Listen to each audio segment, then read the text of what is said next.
আমরা এখন সকল গ্রেডে কোটার একটা যৌক্তিক সংশোধন চাচ্ছি। ফলত এটা কিন্তু আদালতের আর এখতিয়ার না, আদালতে ছিল 18 পরিপত্রের বিষয়টি, যেটি প্রথম ও দ্বিতীয় শ্রেণীর বিবেচনা ছিল। কিন্তু সকল গ্রেডে কোটার যৌক্তিক একটি সংস্কার কিন্তু সরকার চাইলে এখন করতে পারে। কোটার যৌক্তিক সংস্কার করা হবে, এটি যদি নিশ্চিত করা হয় তাহলে অবশ্যই আমরা তৎক্ষণাৎ রাজপথ ছেড়ে আনন্দ মিছিল করতে করতে পড়ার টেবিলে ফিরে আসবো।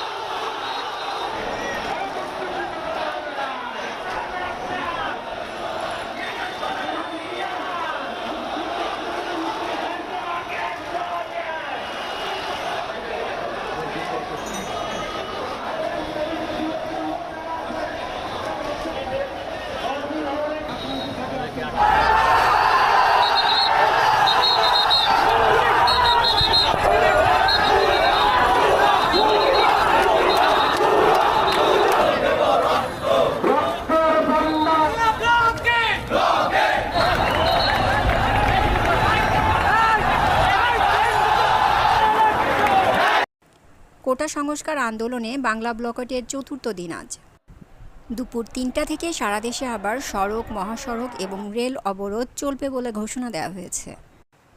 তাদের দাবি কোটা সব উঠিয়ে না দিয়ে ৫% পর্যন্ত রাখতে পারে। আপডেট নিউজ জানতে ডেইলি নিউজের সাথেই থাকুন।